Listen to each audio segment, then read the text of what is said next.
नमस्कार, बुलेटिन में आपका स्वागत है। मैं हूं आपके साथ जीनत सिद्दीकी। शुरुआत करते हैं खबरों की। बड़ी खबर कानपुर से आ रही है। जय वाजपेयी के भाइयों पर इनाम घोषित कर दिया गया है।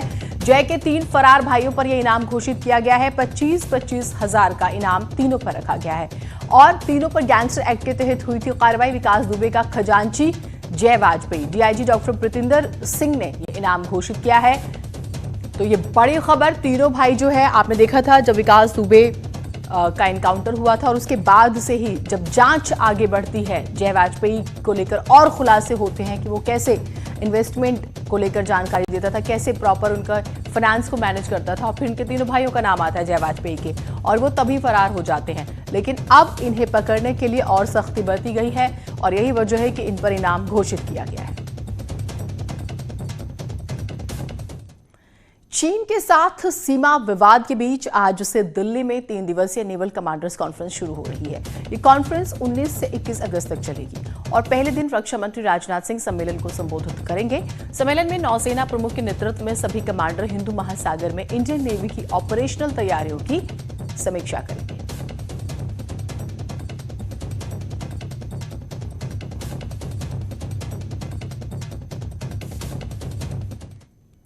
फिल्म स्टार सुशांत सिंह राजपूत की मौत के मामले में आज सुप्रीम कोर्ट फैसला सुना सकता है। सुप्रीम कोर्ट यह तय करेगा कि सुशांत की मौत की जांच सीबीआई करेगी या फिर मुंबई पुलिस।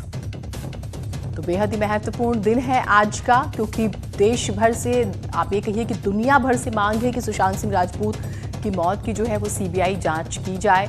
और मुंबई पुलिस भी कई बार सवालों के घेरे में रही है, तो आज ये तय हो जाएगा।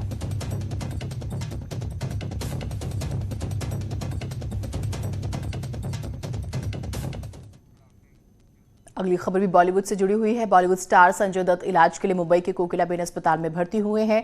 संजय दत्त ने अपने घर से निकलते वक्त वहां मौजूद लोगों से कहा है कि मेरे लिए दुआ करो।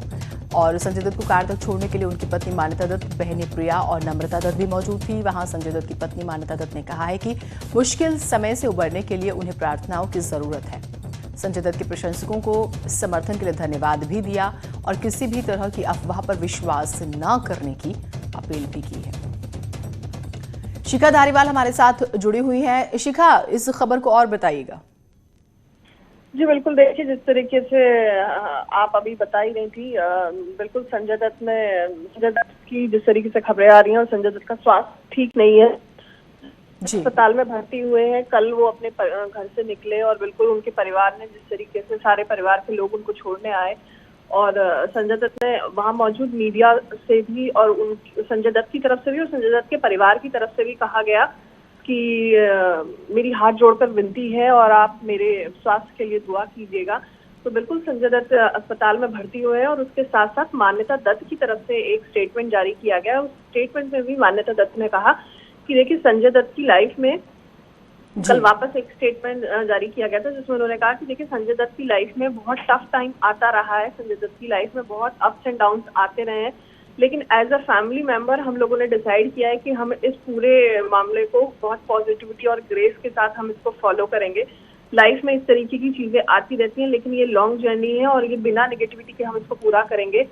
और मान्यता दत्त ने अपना जो स्टेटमेंट जारी किया था उसमें उन्होंने ये भी लिखा था कि कि जो प्रिया दत्त है, उनकी बहन जी, वो करीब दो दशकों से जो फैमिली की फाउंडेशन है कैंसर से जुड़ी हुई, उसके लिए काम करती हैं और अपनी माँ, वो सभी जानते हैं कि संजय दत्त, प्रिया दत्त, इनकी माँ ने भी जो कैंसर से जंग लड़ी थी, तो उसी को आगे लेते हुए परिवार ने जो उनके इलाज का निर्णय लिया है और पूरा परिवार एक होकर जिस तरीके से उनको सपोर्ट कर रहा है, मेंटली सपोर्ट कर रहा है, तो वही जो संजय दत्त से जुड़ी खबर है वो यही है कि जो संजय दत्त का प्राइमरी इलाज किया जाएगा वो मुंबई में किया जाएगा, क्योंकि उनकी बहन भी जो संस्था चलाती हैं, कैंसर से जुड़ी हुई संस्था चलाती हैं, उनके परिवार में भी उनकी माँ को कैंसर से ठीक।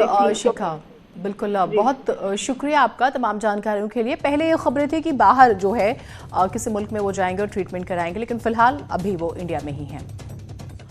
ग्रेटर नोएडा में पुलिस और बदमाशों के बीच मुठभेड़ में 25,000 के नामी बदमाश घायल हुआ है, जबकि एक बदमाश अंधेरे का फायदा उठाकर भाग गया और इसकी तलाश जारी है। इन बदमाशों ने पुलिस लाइन के पास से कार लूटने की कोशिश की थी, ऐसा इन पर आरोप है। पुलिस और बदमाशों में मुठभेड़ हुई है ग्रेटर नोएडा से। आप ये तस्वीरें जो आई हैं वो हम आपको दिखा रहे हैं और ये पुलिस देखिए एक्सक्लूसिव तस्वीरें आप न्यूज़ 18 की स्क्रीन पर देख रहे हैं। इनकी तलाश काफी समय से थी क्योंकि इन बदमाशों ने पुलिस लाइन के पास से ही कार लूटने की कोशिश की थी। कुख्यात सुंदर भाटी के भतीजे अनिल भाटी ने दिल्ली के साकेत नगर थाने में सरेंडर कर दिया। उस पर 25,000 का इनाम घोषित था। अनिल भाटी पर 45 लाख रुपए की रंगदारी मांगने और कई अन्य मुकदमे भी हैं जिसमें उसकी तलाश थी। बता दें कि 2 दिन पहले ही अनिल भाटी का पिता सहदेव भाटी को भी सूरजपुर पुलिस ने गिरफ्तार किया था।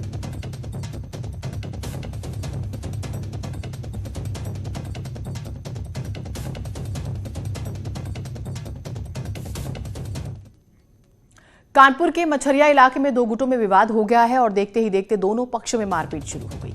जमकर मारपीट हुई जिससे इलाके में हड़कंप मचा हुआ है। मारपीट का ये वीडियो सोशल मीडिया पर वायरल हो रहा है। पुलिस सूचना देने के बाद भी मौके पर नहीं पहुंची, ऐसा आरोप लग रहा है।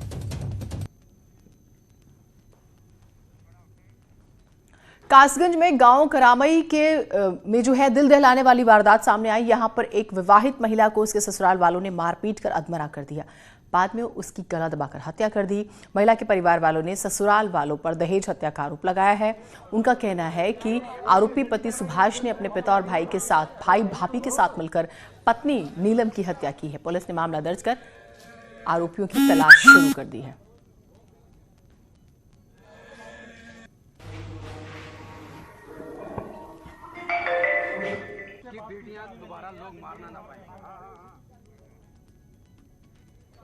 को पहले सर में उसके चोट मारी है, फिर उन्होंने उसके गले में उसके रस्सी वस्सी डाल के उसे फांसी से मारा है। उसका सर फाड़ दिया है पूरा, उसके कान वान फाड़ दिए है। पूरी फैमिली ने मिलके मारा है उसे। उस संबंध में जो है ये भी जानकारी है कि जो उनकी हत्या है चुन्नी से दबा के की गई है। बता रहे हैं लोग कि ये उनके पति पत्नी के बीच में पारिवारिक मनमुटाव था, जिसके कारण से पति के द्वारा उनका गला दबाकर हत्या की।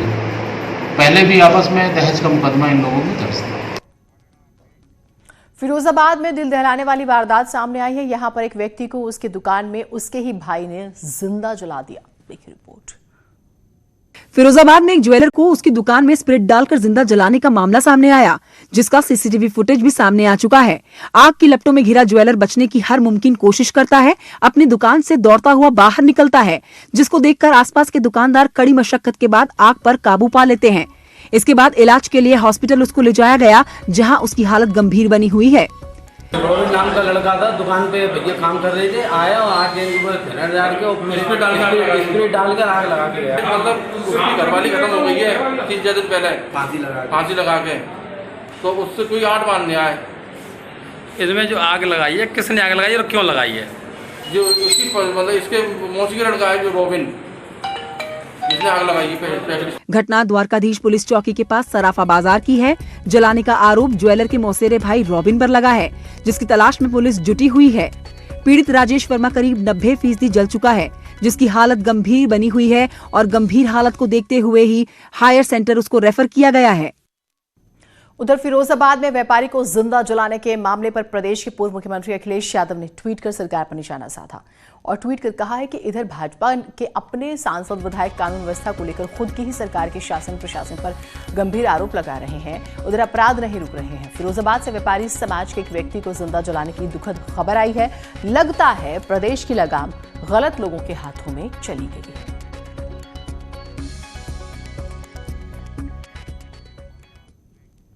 उधर गैंगस्टर विकास दुबे के गुर्गे धर्मेंद्र उर्फ धीरू दुबे ने पुलिस को चकमा देकर कोर्ट में सरेंडर कर दिया। धर्मेंद्र पर 1 लाख का इनाम घोषित था। गैंगस्टर विकास दुबे के एक और गुर्गे ने कानपुर जिला कोर्ट में सरेंडर कर दिया। बिगरू कांड में शामिल धर्मेंद्र उर्फ धीरू दुबे पर पुलिस ने 1 लाख रुपए का इनाम घोषित किया हुआ था, जो चौबेपुर के 8 पुलिसकर्मियों के नरसंहार के बाद से फरार चल रहा था। यूपी पुलिस और एसटीएफ की टीम धर्मेंद्र की तलाश में जुटी थी, लेकिन सबको चकमा देते हुए धर्मेंद्र बाकायदा वकील की ड्रेस पहन के जिला कोर्ट पहुंच चुका था। जज के सामने उसने सरेंडर कर दिया। इस दौरान सरेंडर की सूचना पर पहुंची पुलिस की टीम से वकीलों की झड़प भी देखने को मिली। कोर्ट परिसर में एसटीएफ की टीम आने पर वकीलों ने सीजेएम से पुलिस की शिकायत भी की, जिस पर सीजेएम ने फोन कर स्थानीय पुलिस को मौके पर बुलाया। स्पेशल जज ने विकास दुबे के गुर्गे धर्मेंद्र दुबे को 14 दिन की न्यायिक हिरासत में भेज दिया है। आपको बता दें 2-3 जुलाई को विकास दुबे और उसके गुर्गों ने 8 पुलिसकर्मियों की हत्या कर दी थी। इस पूरे मामले में पुलिस ने विकास दुबे समेत 6 अपराधियों को एनकाउंटर में मार गिराया, जबकि कई इनामी बदमाशों को गिरफ्तार किया गया है। उधर कानपुर के चर्चित संजीत अपहरण और हत्याकांड की गुत्थी सुलझाने के लिए अब पुलिस आरोपियों की ब्रेन मैपिंग और नार्को टेस्ट कराने जा रही है। देखिए रिपोर्ट। कानपुर के बर्रा थाना इलाके में संजीत यादव अपहरण और हत्याकांड की गुत्थी अभी तक सुलझ नहीं पाई है। अब पुलिस पकड़े गए आरोपियों का narco test, brain mapping test कराने जा रही है, जिससे वारदात का पूरा सच सामने आ सके। इसी के साथ पुलिस एक बार फिर से पांडु नदी में सर्च ऑपरेशन शुरू करने जा रही है, जिससे संजीत का शव बरामद किया जा सके। दरअसल 22 जून को लैब टेक्नीशियन संजीत यादव का अपहरण हुआ था। 13 जुलाई को परिजनों के पास 30 लाख की फिरौती का फोन आया। परिजनों का दावा है कि पुलिस के कहने पर फिरौती की रकम दी गई, लेकिन पुलिस लगातार फिरौती से इनकार करती रही। फिरौती की रकम को लेकर अब तक असमंजस बरकरार है। वहीं संजीत के परिजन लगातार सीबीआई जांच की भी मांग कर रहे हैं।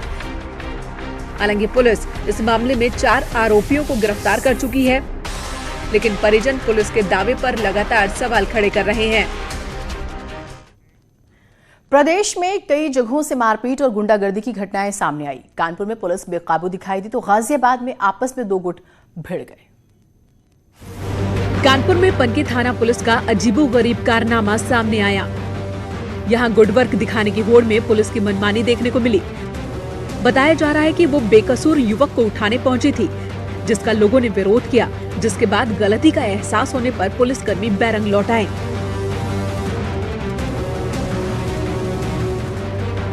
गाजियाबाद में 2 पक्षों में पथराव का वीडियो वायरल हो रहा है। वीडियो कोतवाली इलाके का बताया जा रहा है। मारपीट किस वजह से हुई इसका पता नहीं। कल रात का ये वीडियो बताया जा रहा है। उधर महोबा में डंपर चालक से देर रात मारपीट हुई। गुंडई का लाइव वीडियो अब वायरल हो रहा है। Bureau report, news 18। Jammu Kashmir के बारामूला में मिर्जापुर के जवान शहीद हो गए। आज उनका अंतिम संस्कार किया जाएगा। वहीं सीएम ने शहीद के परिवार को 50 लाख की आर्थिक मदद की घोषणा की है।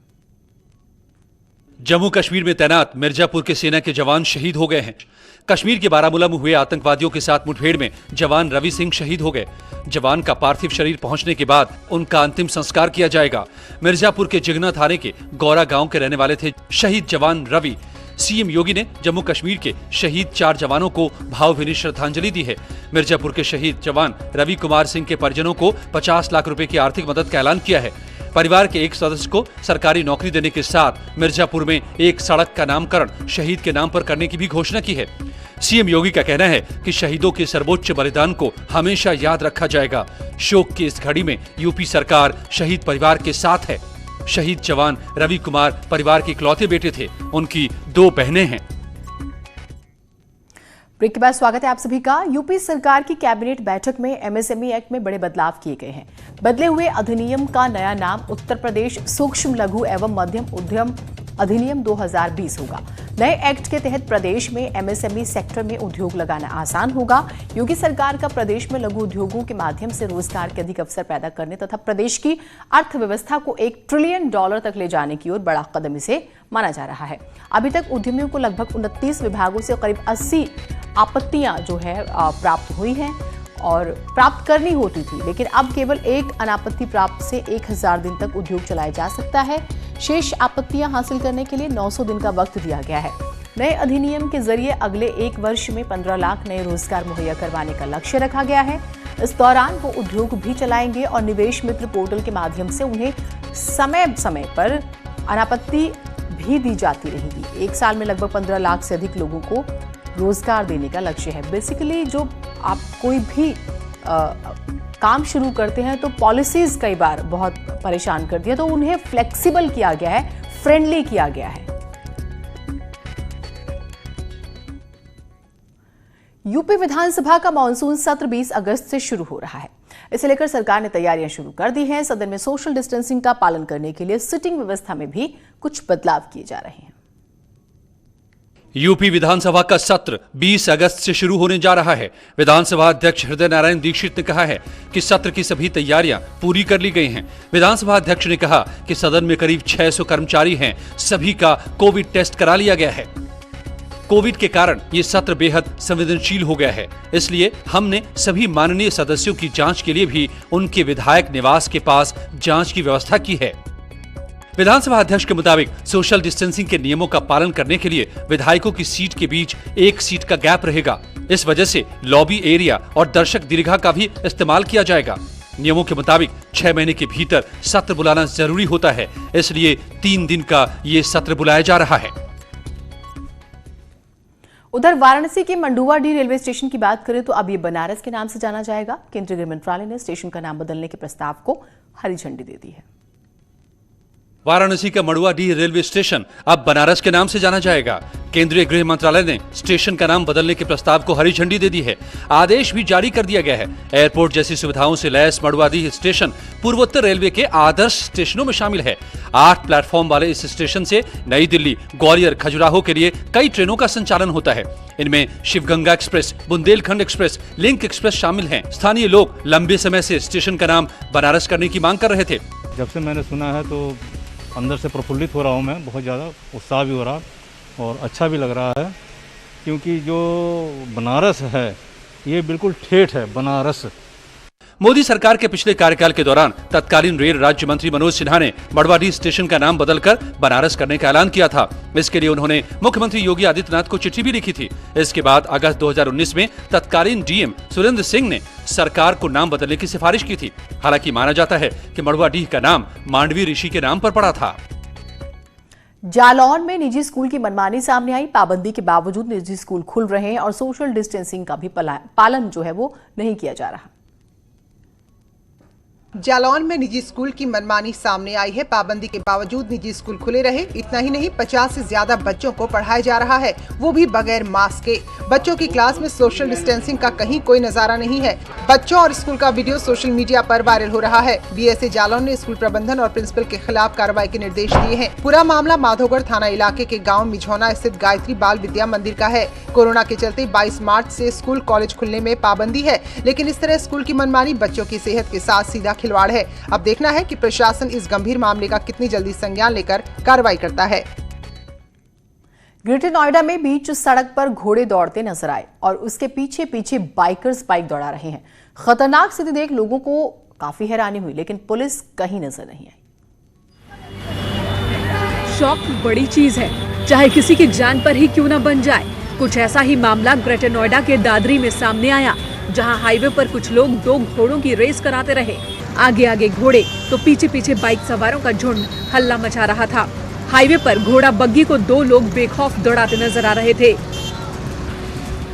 घोड़ों के आगे भी कई गाड़ियां चल रही थी, जबकि पीछे बाइकर्स का पूरा गैंग नजर आ रहा था। बाइक सवार युवकों ने हेलमेट भी नहीं पहन रखा था, जबकि इस घोड़ा रेस में शामिल एक वैन की खिड़की से बाहर निकलकर एक युवक वीडियो बना रहा था। नेशनल हाईवे 91 पर 7 किलोमीटर तक घोड़े दौड़ते रहे, लेकिन इस दौरान पुलिस की कोई गाड़ी नजर नहीं आई। घोड़ा रेस के दौरान आम लोग भी रास्ते से गुजर रहे थे। ऐसे में कोई बड़ा हादसा हो सकता था। अगर ऐसा होता तो इसका जिम्मेदार कौन होता? प्रयागराज में गजराज के गुस्से को देख लोग दहशत में आ गए। पिछले 2 दिन से गजराज इलाके में कहर बरपाए हुए था।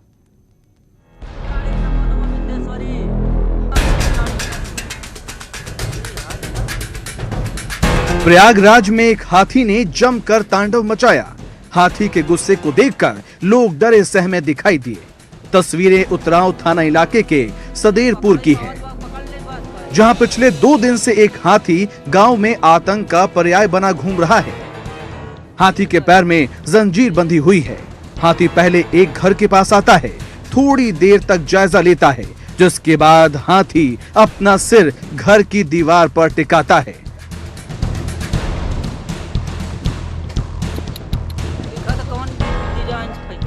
जिसके बाद हाथी पीछे घूमता है और वो एक बिजली के खंभे पर सिर से टक्कर मारना शुरू कर देता है। पल भर में खंभा टूट जाता है, लेकिन गजराज का गुस्सा कम नहीं होता और वो खंभे को पूरी तरह से तोड़ डालता है। और इसी के साथ इस बुलेटिन में इतना ही। नमस्कार।